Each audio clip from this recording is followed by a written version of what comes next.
Hey there, Synthwavers. Julian here, SynthwavePro.com. Thank you so much for hanging out with me today. Super excited to share with you Season 2, Episode 1 of the SynthwavePro Music Spotlight. If you don't know, well, this is where we highlight some of the amazing synthwave artists in the community doing some wonderful things. We're going to deep dive into this amazing track. And I really mean this. This track blew me away when I heard it. I was just like, what? Like, share, subscribe to the channel if you haven't done so already. And if you want to hear this entire podcast on Spotify, links are in the description. Or if you want to deep dive into the playlist and get right into the music, links will also be left in the description. Now, without further ado, let's get started. All right, so this track here is an absolute banger. You know, a lot of people use this word and sometimes it doesn't really merit the use of the term, but this track is an absolute banger. For those of you who know what I'm talking about Memory Reboot. I'm talking about the slower version. There are 4 versions. I'll talk a little more about this. And this is by, of course, Ukrainian artist VOJ Narvent. He goes by VOJ or Narvent. I'm just going to call him Vaj. Okay, Vaj. When I heard this song, it just completely blew me away. I heard this a number of months ago. It's been on heavy rotation on my personal or private playlist. So I decided to kick off the season 2 here with his amazing track. Interestingly enough, there are 4 different versions to this track, each with its own unique beats per minute. Today, of course, we'll be looking at the second version. I guess you can say the slowed down version. So the original clocks in at 82 beats per minute. The second version, called slowed version, that clocks in at 72 beats per minute. And that's the one we are going to be dissecting. There's another slower or uber slowed version at 60 beats per minute. That one is just way too dark. And of course, there is the sped up version. Let's talk about the slowed version. Released in January 2023, this track has racked up nearly 37 million streams on Spotify. So that's a lot of streams. Really popular, super viral. Vaj or Narvent is the artist hailing from Ukraine. He's also affiliated with the funk label simply titled Black 17 Media. For those unfamiliar with funk music, not that funk like this, but the other type of funk, here's a brief description on that style of music. Funk music, as it's known as, or funk beats, is a subgenre of hip-hop that emerged in the 2010s. It's defined by its dark, lo-fi, and nostalgic sound, often sampling music from the 1990s and early 2000s, particularly old-school Memphis rap and R&B tracks, okay? So funk music is also characterized by heavy reverb, pitch shifting, and other audio effects that create a hazy and distorted atmosphere. This description holds great significance for the synthwave track we're about to dive into. Key features of funk music, first of all, is the sampling. So funk producers heavily rely on sampling to create their beats, delving into old records, particularly from the Memphis rap scene,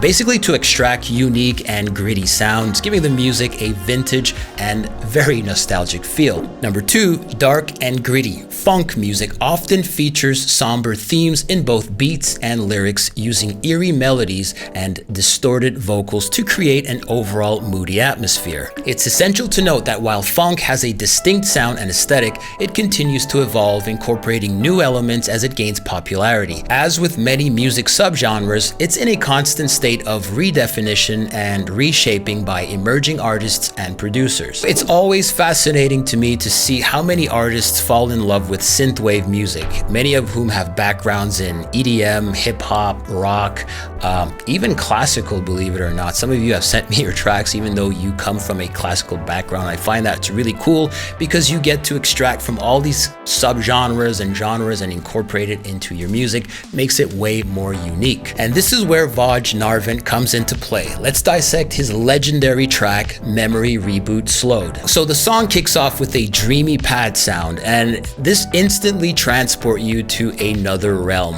Accompanying it is this underlying chunky bass. I mean, it's like you know exactly what I'm talking about. I mean, the bass line is thick, it's fat, it's just like And it's just setting the mood, setting the pace, and it's definitely drawing your ear to it. You know, it's keeping you hooked to the track. Now, around the 39-second mark, I'll be sure to leave some audio cues here for you guys. The magic of automation with white noise comes into play. You'll notice how he skillfully employs it to accentuate the upcoming melodic sequence. This is such a great technique. In simple terms, he momentarily low passes the white noise, allowing the melody, especially that pickup of the melody, to pass through, and then he reopens that filter, that white noise that comes in and just floods the track. It's such a great technique. You can hear this at the 40-second mark, and it ultimately, I don't know, it just elevates the track to a whole nother level. I really think this is the point at which everyone falls in love with this track. It's at the 40-second mark. You have the bass, you have that white noise, and you have this beautiful melody, all doing their thing, and this is what really hooks everybody. Now, I've talked about white noise ambience in previous videos. I'll be sure to link that up in the card. Such a great technique, but this guy really takes it to a whole nother level. The way he's using it, it adds so much warmth and drive to a track. Please pay attention to this track on headphones and you'll hear exactly what I'm referring to. At the 1 minute 9 second mark, he cuts off that white noise, putting the spotlight on the infectious melody. And even though this track features your typical 4 on the floor kick drum pattern, his use of the hi-hats and the tambourine really sets the groove. If you listen carefully to the track, especially at the very beginning, the first 10 seconds, he's giving you the melody that appears at the break section. So that's what you call foreshadowing. He's not so much highlighting it because it's drowning in reverb. You can barely hear it. It's super like set low key in the mix, but it's there. So by the time you get to the break at the 2 minute mark, you feel as if you've heard it before. You can actually sing along to it because, well, he basically planted that seed at the very beginning of the track, literally the first 10 seconds. And again, drowned in reverb, you can barely make it out, but it's there. This is what I mean by some next level inception stuff. If you want to know how to apply the foreshadowing technique, I'll be sure to link that up in the card, or I'll leave some links down in the description. All right, so let's move on to the break section. The break is a wicked section because it gives you a nice rest, right? The whole time you're just banging to this heavy grooving song, and all of a sudden at the 2 minute mark, you get this nice sort of rest. And so it's basically defined by this low, sustained, very legato bass line, deep, rich bass with a little bit of portamento. So you get that nice gliding effect, something I really recommend that you try doing when you have these long, sustained, held bass note. But here's where my man is doing some voodoo, some black magic, because during that section, you start to hear things, right? You start to hear these nice, breathy sounds. They sound like, you know, at first I was like, am I hearing things? At one point I had to take off the headset because I thought someone else was talking to me, but it's actually in the track.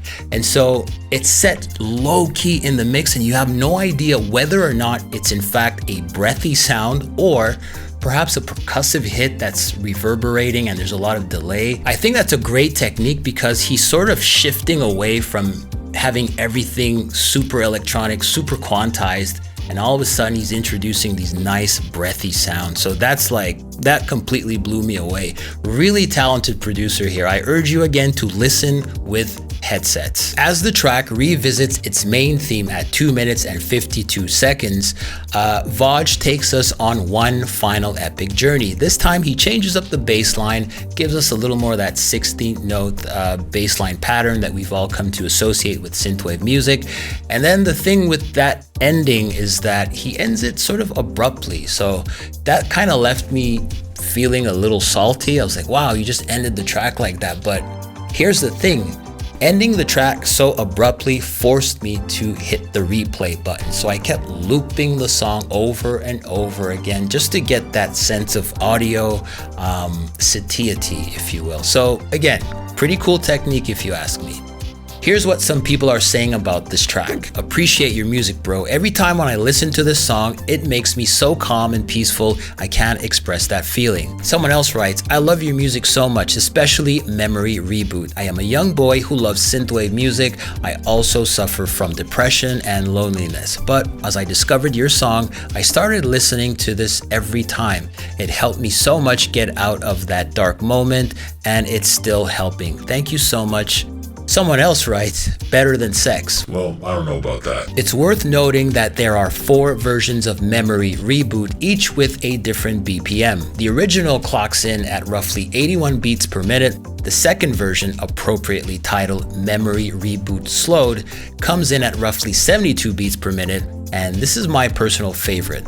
There's something about this version that just feels right. It's in the pocket, has a nice groove. It also pairs beautifully with the visuals from the movie Blade Runner 2049. That seems to be the official video, features Ryan Gosling and Ana de Armas, alongside with original badass Harrison Ford. Final 2 versions are the overslowed, Way too dark, and the sped up version, clocking in at a BPM of 60 and 102 respectively. If you'd like to hear the 4 versions, use the link in the description. That will take you to the SynthwavePro Music Spotlight. Let me know which version is your favorite.